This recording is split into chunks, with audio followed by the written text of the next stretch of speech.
Ousmane Dembele cetak hat-trick, Kylian Mbappe nggak nyekor, dan Erling Haaland tidak dimainkan. Kita bahas hasil pertandingan big match Norwegia versus Prancis yang dimenangkan oleh Prancis dengan skor telak 1-4. Gimana nih? Walaupun dibantai ya, Prancis dan juga Norwegia sudah dipastikan lolos bersama ya ke fase selanjutnya karena memang mereka berdua sebelum pertandingan juga sudah dipastikan lolos ya. Betul. Nah, sementara di pertandingan lain di grup I, pertandingan Senegal melawan Irak selesai dengan hasil bantai-bantai dari Senegal 5-0, tapi hal ini belum membuat Senegal lolos kan karena harus menunggu pertandingan dari Pantai Gading dulu untuk memperebutkan juara 3 terbaik. Betul. Nah, uniknya di pertandingan Prancis dan juga Norwegia seperti tadi yang sudah dijelaskan, jika ada nama baru di daftar top skor Piala Dunia ya, betul, yaitu betul. sang pemenang Ballon d'Or, dan sepertinya akan back to back Ballon d'Or. Nah, Ousmane Dembele berhasil hat-trick dan juga mencetak 4 gol di Piala Dunia sejauh ini. Betul. Dia sudah menyamai torehan gol dari Kylian Mbappe, Erling Haaland, dan juga Vinicius Junior.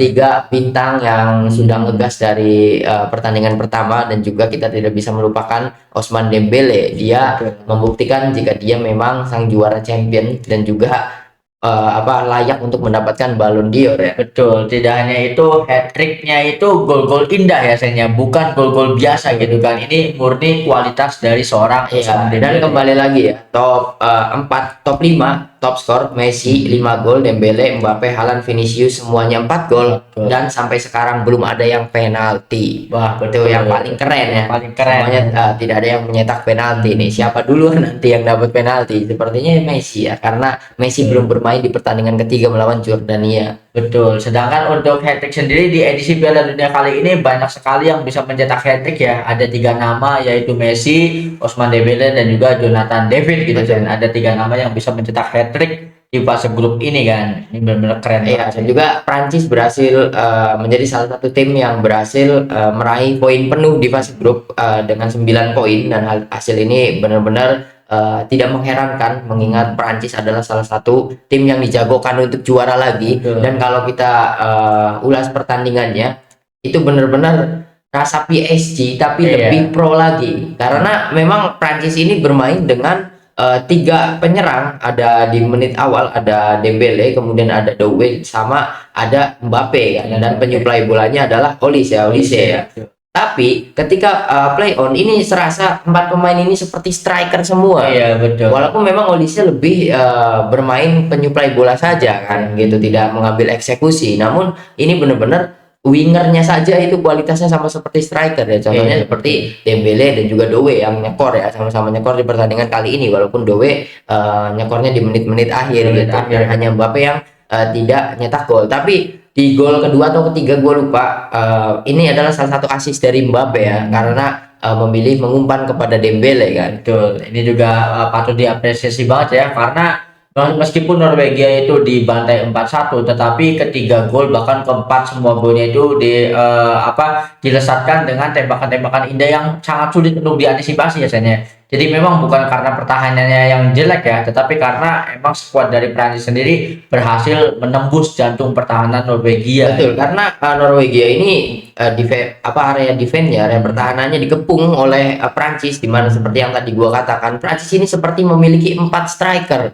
Makanya itu skuad apapun pertahanan Norwegia itu serasa dikepung oleh Dembele, Doué, Olise, sama Kylian Mbappe. Dan ada salah satu pemain lain dari Prancis yang mencuri perhatian, yaitu Manu Kone, di mana dia itu berposisikan sebagai center midfielder, tapi serasa seperti pemain nomor 9 ya, tagging midfield. Dia bisa menembus ke dalam kotak penalti, kemudian juga ada satu peluang yang sayangnya tidak menjadi gol kan gitu. Saya tidak dicip bola, malah dia ingin dribble lagi. Kalau dicip mungkin bisa gol. Dan kalaupun gol akan jadi assist dari Kylian Mbappe yang paling menariknya ya. Tetapi yang paling menariknya dari sisi Norwegia sendiri, ternyata tidak menurunkan pemain intinya ya, seperti Erling Haaland, Sorloth, dan juga Odegaard gitu kan. Karena memang mungkin sesuai target mereka sudah lolos dari fase grup, dan mereka juga mungkin tidak mengincar untuk juara grup itu sendiri ya. Betul, karena mereka realistis, lebih baik menyimpan dan juga menjaga kebugaran dari pemain-pemain inti mereka, Sorloth, Odegaard, dan juga Haaland untuk fase selanjutnya, karena mereka lebih baik ada di runner up grup daripada juara grup. Kenapa? Karena kalau mereka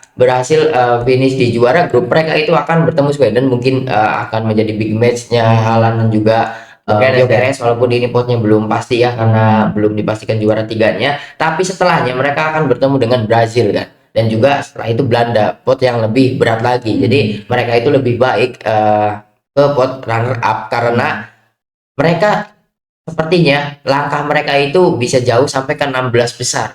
Itu kalau menjadi runner up.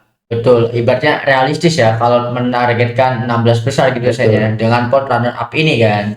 Ini juga benar-benar taktik yang patut diapresiasi juga dari pelatih Norwegia, dan juga pemain Norwegia juga sadar ya, tidak memaksakan diri gitu ya. Betul.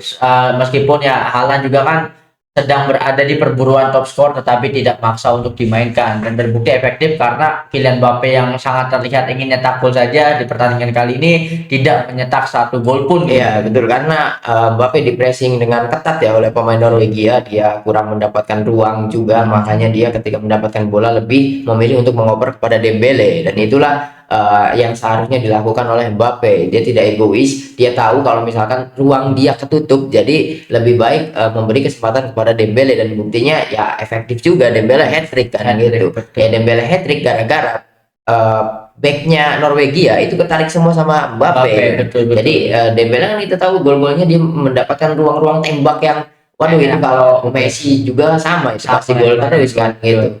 Ya mungkin ini juga sesuai instruksi dari Erling Haaland ya, yang penting jangan Mbappe yang cetak gol gitu kan. Gue nggak apa-apa nggak dimainin, asal awas aja jangan sampai Mbappe nyetak gol lagi. Iya betul, dan juga di Norwegia sih kita juga tahu tadi supporternya senang ya karena memang realistis kita tidak bisa menang lawan Prancis gitu kan, dan juga sudah aman juga, udah dipastikan lolos juga, ya sudah ini sebagai fun match dan juga bagi-bagi menit bermain saja untuk pemain yang lainnya kan. Sedangkan kita lihat juga meskipun kalah 4-1, tetapi dari pemain-pemain yang diturunkan ini kan dominan dari pemain dari Bodo Glimt ya. Tetapi kan kekompakannya emang benar-benar solid gitu saya. Jadi untuk kedalaman skuad Norwegia sendiri ya bagus lah. Iya, dan untuk pertandingan kali ini gara-gara tidak ada Haaland sama Sorloth, bermainnya itu sama seperti Bodo Glimt di mana tidak ada bola lambung sama sekali. Jadi mainnya terupas bola bawah terus kan. Kalau misalkan di pertandingan kemarin melawan Senegal itu Norwegia sejak melawan Irak juga mainnya itu selalu bola lambung karena memanfaatkan Haaland dan juga Sorloth kan. Itu ketika mereka berdua tidak bermain, ya mainnya bola-bola datar terus. Ini bagus banget untuk pelatih Norwegia bisa memanfaatkan pemain yang mereka miliki juga kan. Iya ya, mengingat di pertandingan lain juga kan ada Senegal yang masih menang besar 5-0 karena mereka juga ingin menjaga asa ya. Meskipun tidak lolos sebagai juara grup dan juga runner up, tetapi mereka masih memperjuangkan untuk lolos sebagai juara 3 terbaik. Ini membuktikan bahwa lolos ke fase knockout Piala Dunia itu benar-benar sangat dinanti-nantikan dan menjadi sebuah prestasi yang besar ya Sen. Iya betul, dan juga Senegal ya tadi masih berharap ya, masih berharap mereka tinggal menunggu pertandingan antara sepertinya Pantai Gading ya untuk memperebutkan juara 3 karena poinnya hanya 3 untuk Senegal kan. Untuk Senegal ya. Sedangkan banyak sekali juara 3 grup itu yang poinnya 4 ya. Apalagi kalau untuk Pantai Gading sendiri kan sebelumnya, sebelum pertandingan Senegal 5-0 ini kan ya dirumorkan lolos ya ke fase selanjutnya, dan ini juga menjadi sejarah bagi Pantai Gading. Untuk pertama kalinya Pantai Gading itu bisa lolos ke fase grup. Ini juga kan sangat membanggakan ya. Mengingat dulu itu kan dipenuhi dengan nama-nama legend seperti ada Didier Drogba juga gitu kan. Ya kita menarik menantikan untuk Prancis karena Prancis sudah dipastikan lolos ya, dan juga Prancis itu kan lawannya sepertinya akan mudah di fase knockout yaitu Swedia saja. Ini juga masih belum tentu karena tadi ya perebutan juara ketiga pasti, tapi yang jelas Prancis ini ada di pot yang bersebelahan dengan Argentina. Sepertinya rematch di final itu akan terjadi lagi. Wah, sepertinya ya. Ini juga skema yang sangat luar biasa. Ini kebetulan yang sudah ditakdirkan gitu ya, Sen. Iya, dan kemungkinan besar itu 16 besarnya Prancis itu lawannya Jerman ya. Ini juga akan menjadi big match terus-terusan selama fase knockout. Jadi ada sedikit keunggulan dengan format baru ini di mana di fase knockout ya tim-tim besar semua gitu, dan kita akan disuguhkan big match setiap harinya karena Piala Dunia ini nggak ada libur sebelum semifinal ya. Jadi kalau misalkan baru 32 sama 16 besar sampai perempat final itu terus-terusan tiap hari ada match, dan semuanya itu akan big match semua kan. Betul. Ini semakin menarik ya, vibe Piala Dunia ini semakin menarik karena dilihat dari perjuangan negara-negara yang berpartisipasi di fase grup ini, ibaratnya mereka juga kan memberikan perlawanan ya yang cukup ketat gitu kan. meskipun ada beberapa pertandingan yang berakhir pembantaian. Tetapi memang untuk negara-negara yang lolos dari fase grup ini bisa dipastikan ini adalah yang terbaik dan yang terkuat dari perwakilan masing-masing benua gitu. Iya betul, dan juga ya prediksi dari orang-orang itu kebanyakan bener ya. Di grup siapa yang akan lolos dan juga tidak gitu Iya kan. betul. Ini karena ya kalau untuk grupnya Prancis sendiri sih gue lebih menjagokan Senegal tadinya, tapi kita tidak menyangka kalau Norwegia Betul. bisa mencuri poin penuh di 2 pertandingan kan gitu. Setelah lama vakum ya, setelah Norwegia ini setelah lama vakum di Piala Dunia, mereka akhirnya kembali lagi ke Piala Dunia dan berhasil lolos ke fase knockout. Ya, dan ini merupakan prestasi juga ya untuk Norwegia yang baru kembali lagi ke Piala Dunia itu sendiri gitu. Kita kembali ke Prancis nih. Dembele sepertinya kalau misalkan dia gacor terus-terusan, sepertinya akan mendapatkan back to back Ballon d'Or ya, Betul. mungkin saja. Bahkan di babak pertama sudah dibahas sama pundit-pundit yang ada di pertandingan tadi ya, bahwa ini meningkatkan asa untuk Ballon d'Or bagi Dembele sendiri kan. Iya, sebenarnya kalau Prancis tidak menjuarai Piala Dunia tapi Dembele bisa nyekor lebih dari 7, mungkin Dembele itu layak untuk mendapatkan Ballon d'Or lagi kan, karena prestasi di klubnya dengan PSG kita tahu back to back champion juga. Betul. Apalagi kalau untuk ada edisi Piala Dunia di tahun Ballon d'Or, itu kan performa di Piala Dunia ini justru mendapatkan poin plus ya dibandingkan performa dengan klub gitu Sen. Iya, Bahkan nama Lionel Messi sendiri kan ikut masuk lagi nih setelah mencetak 5 gol di Piala Dunia, masuk lagi ke urutan ke-7 kalau nggak salah. Iya, betul. Menang Ballon d'Or kan. Dan sepertinya kalau misalkan Messi juara dunia juga sepertinya sulit. Tapi kalau misalkan di tahun ini kan sudah ada Super Ballon d'Or, sepertinya akan Messi. Tapi kalau Ballon d'Or sih Mbappe yang pantas. Pasti Karena kalau Ballon d'Or ya dihitungnya 1 tahun kan. Kalau misalkan untuk Super Ballon d'Or 1 dekade kan. Bahkan untuk Lionel Messi yang sudah berusia genap 39 tahun ya, jika memang nanti bisa masuk nominasi 3 besar Ballon d'Or, itu juga menjadi sebuah pencapaian yang luar biasa ya untuk pesepak bola di umur 39 tahun itu sendiri. Betul, walaupun Messi sendiri sepertinya tidak akan peduli ya dengan Betul. peringatan tersebut karena dia sudah bosan mengangkat Ballon d'Or. Nah, mungkin Dembele ini adalah nama baru dan juga sekaligus meramaikan generasi baru ya. Nah, ya walaupun memang Messi sepertinya akan bermain lagi di Piala Dunia 2030, namun dengan adanya nama baru Dembele, Mbappe, Erling Haaland dan juga Vinicius, di mana keempat orang ini umurnya sama dan juga di era yang sama. Betul. Ini yang paling gua nantikan sih tentu sampai sejauh mana mereka akan melangkah di Piala Dunia, kemudian untuk musim depannya di level klub kan. Iya, Ini betul. sangat menarik banget gitu. Betul.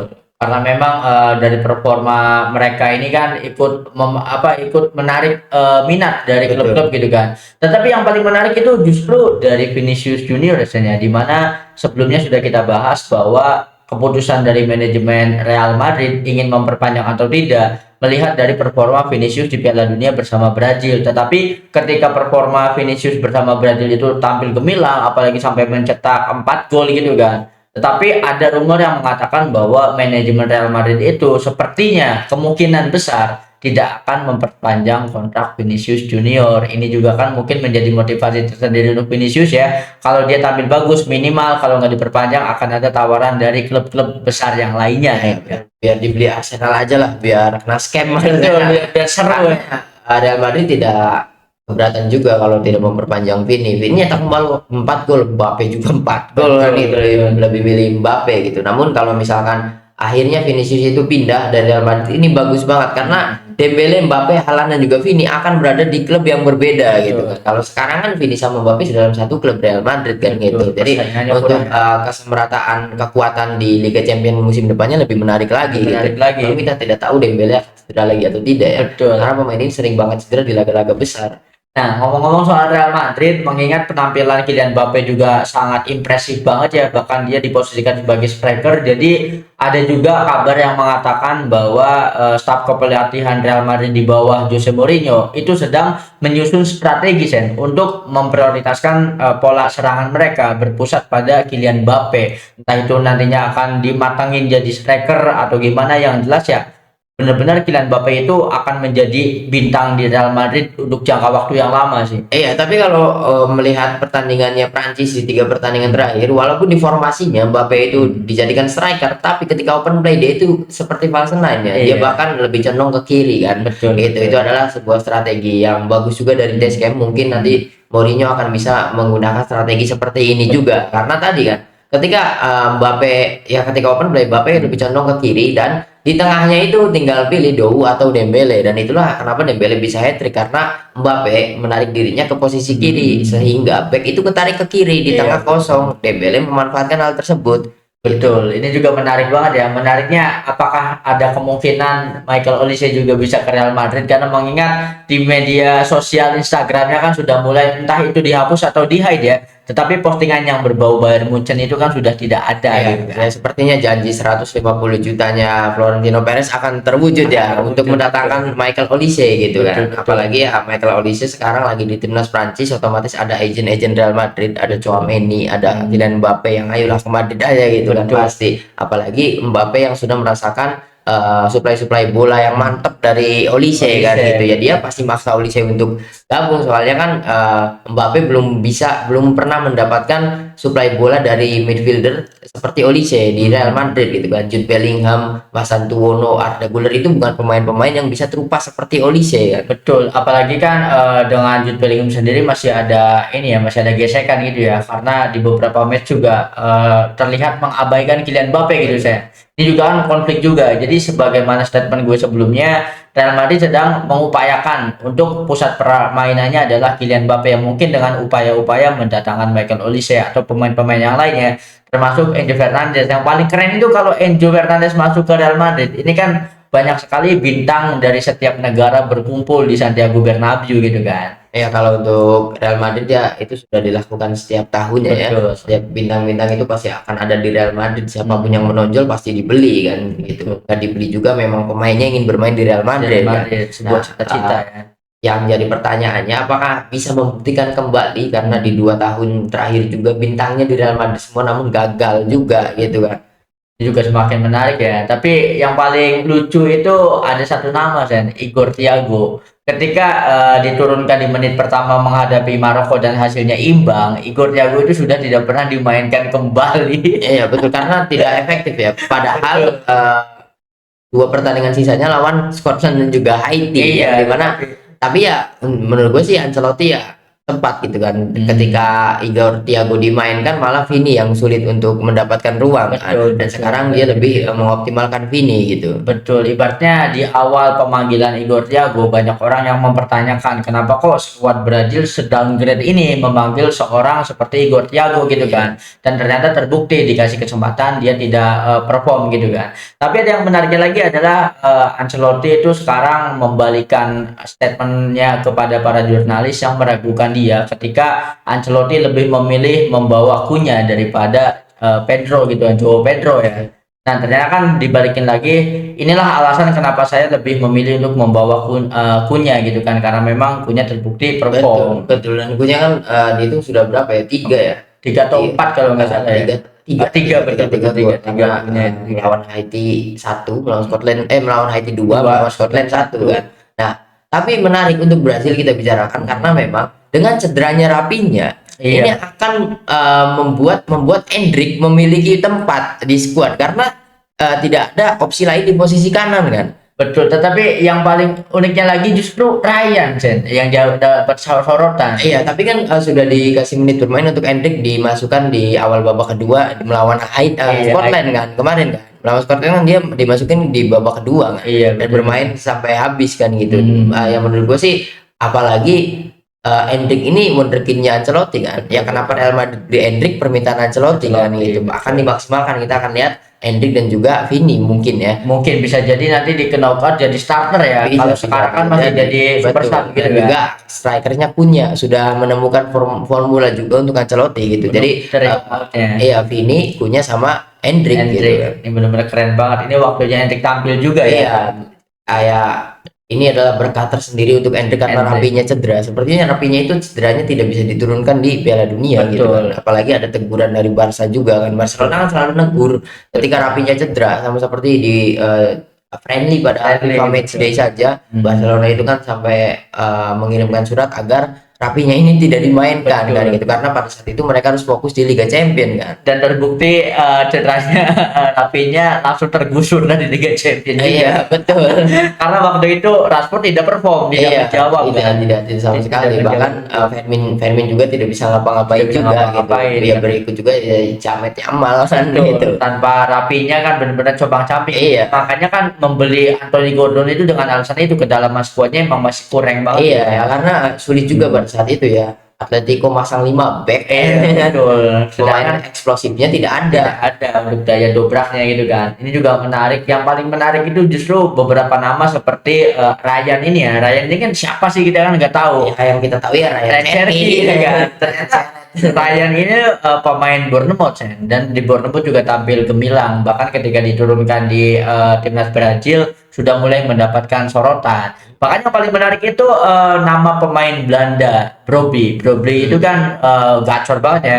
Bahkan ada satu fakta menarik di mana Brobbey ini menjadi pemain ketiga yang mencetak gol dari 3 tembakan pertamanya. Jadi 3 shot on targetnya itu langsung jadi gol gitu kan. Iya, karena kemarin brace ya dia ya lawan Yang Swedia. Iya, Swedia. Dia brace ya. Dan juga kan menurut coach Brobbey ini unggul banget dari fisik karena dia itu otot semua, kata coach kan gitu. Jadi dia endurance-nya kuat, kemudian Betul. presisi juga, power shooting-nya bagus, dan juga segala macamnya. Kita juga di Piala Dunia kali ini ya tadi ada Ryan, ada Brobbey, nama-nama baru yang Nama-nama akhirnya baru. kita kenal. Padahal ya dari level klub mereka bermain di Premier League kan Betul. gitu. Sama seperti Undaf juga dari Jerman Iya, kan. Ada Undaf juga, Dennis Undaf. Nah, yang menariknya Brobbey itu ada rumor 3 klub besar dari Premier League mulai mengincar Brobbey, tetapi untuk nama klubnya masih belum ini diketahui gitu kan. Ini belum Ya ada. sejauh ini klub besar dari Inggris yang sudah yang sudah melakukan transfer hanya Manchester City ya, Elliot Anderson. Oh iya, Jadi Elliot.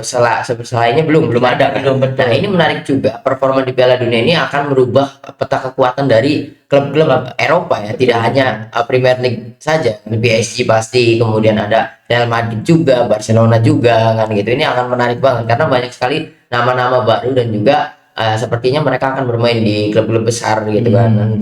Nanti kita tunggu saja siapa yang akan jadi scam kan. Betul. Soalnya pasti ada yang jadi scam. Pasti, karena memang banyak juga rumor-rumor transfer, tetapi kita semua fokus ke Piala Dunia ya, sehingga rumor transfer ini tidak seperti biasanya, tidak terlalu disorot juga gitu Sen. Ya ibaratnya pergerakan transfernya ya cenderung lebih senyap lah daripada biasanya, Iya. kayak ujuk-ujuk deal aja gitu Iya, ya. seperti Elliot Anderson kan Betul. udah deal dengan memecahkan rekor sebagai pembelian termahal Inggris Termahal, kan, dengan betul. 136 juta pound sterling bahkan ya. Betul. Itu belum dieurokan kalau nggak salah gitu.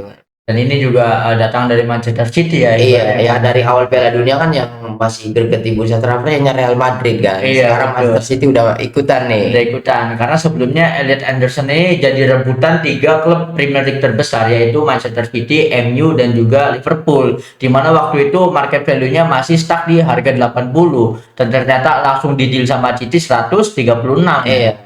Nggak, 126 pound sterling setara 136 juta euro kan. Oh. Nah, hal ini itu mungkin karena banyak sekali pelatih-pelatih dan juga talent scouting dari klub-klub yang nonton langsung Piala Dunia. Pep Guardiola kan kemarin nonton di Inggris kan langsung, Betul, apalagi betul. Pep menjadi teknis advisor atau penasihat teknis untuk Enzo Maresca kan. Iya, untuk Manchester gitu City, ya. ya. Dia ikut talent scouting juga kan gitu. Begitu juga yang lain-lainnya juga ya, Pepe dan Betul. yang lain-lainnya itu pasti talent scouting. Dan Piala Dunia ini menjadi ajang bagi agen-agen pemain untuk Iya. mencari cuan kan gitu. Betul. Dan penasarannya nanti siapa agen yang akan melirik Vinicius Junior ya kan? Betul. Siapa tahu bukan hanya Arsenal yang berminat, siapa tahu ya bisa ke City atau ke Chelsea ya. Iya ya, Secara bisa jadi ke finansial kuat gitu Manchester kan. United ya.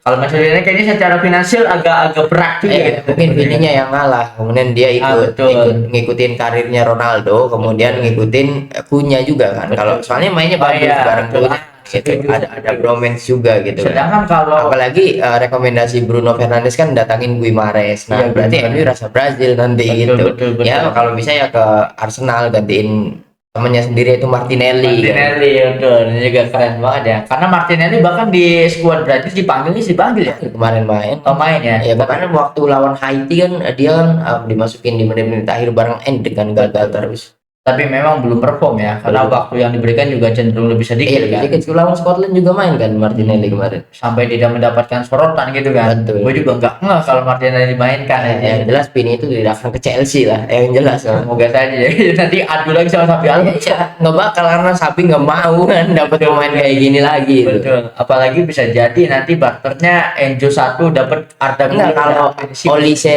diincer sama Real Madrid, mungkin barter sama Vini mungkin. Oh bisa jadi nanti Tapi ya, Olise walaupun sulit ya, Sulit ya. posisinya bentrok sama Diaz kan di Oh, Munchen betul, ya. betul agak-agak sulit juga. Ibaratnya apapun klubnya Vinicius itu harus jadi tempat utama ya. Tidak mungkin Betul. jadi opsi cadangan. Tidak gitu ya. mungkin, karena memang performa Vini juga masih bagus juga Bagus menurut banget, gua bagus ya. banget. Apalagi dengan dia gendong Brazil ini kan. Betul. Makanya di fase grup ini kan meskipun penampilannya luar biasa, tetapi talent scouting itu belum langsung gercep karena memang ujian sebenarnya ya di fase knockout.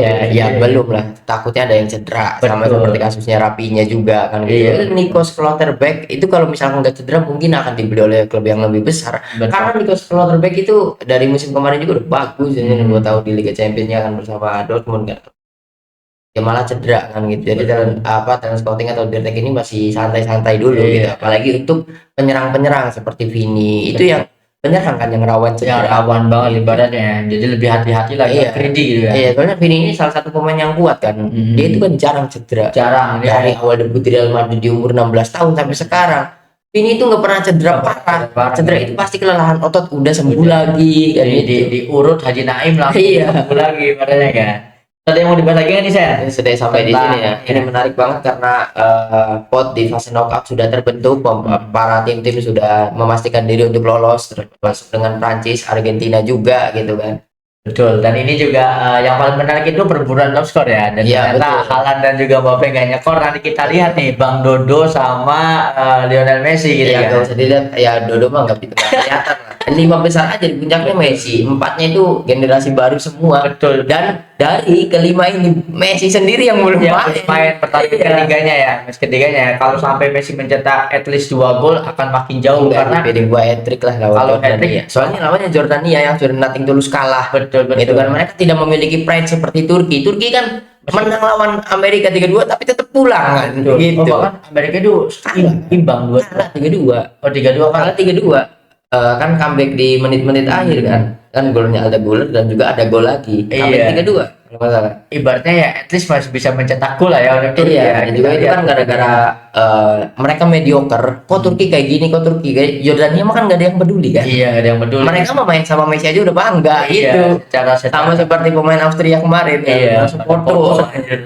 soalnya ini yang bikin Mbappe greget itu kan bukan hanya perburuan top skor di edisi kali ini ya, tetapi kan rekor top skor sepanjang masanya gitu kan. Iya. Kalau nanti Messi bisa mencetak hat-trick, otomatis kan selisih dengan Kylian Mbappe jadi 4 ya untuk top skor sepanjang masanya Sen, ya. Betul, kalau hat-trick ya. Kalau hat-trick, begitupun di top skor edisi kali ini selisihnya juga jadi yang 4. sama yang lain. Betul. Kita nggak tahu Dodo juga hat-trick, tapi kalau Dodo hat-trick kan baru 5. Baru 5, kalau Messi udah 8. Karena setelah Portugal, Kolombia selesai itu langsung dilanjut pertandingan Argentina dan juga Jordania gitu. Kali ini tekanan ada di Lionel Messi karena Ronaldo yang main lebih dulu gitu. Main dulu, betul. Sedangkan ya lawannya Kolombia. Iya.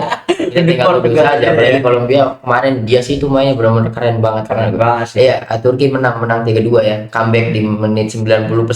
Oh, Turkinya benar-benar keren banget Tapi sih. mereka tetap pulang. Pulang tetap ini Dan ini ada cuma Arda Güler pemain Real Madrid yang nasibnya buruk. kalau Yang lainnya Mbappe, Vini, Iya. Jude Bellingham, Jude kan sama Bellingham.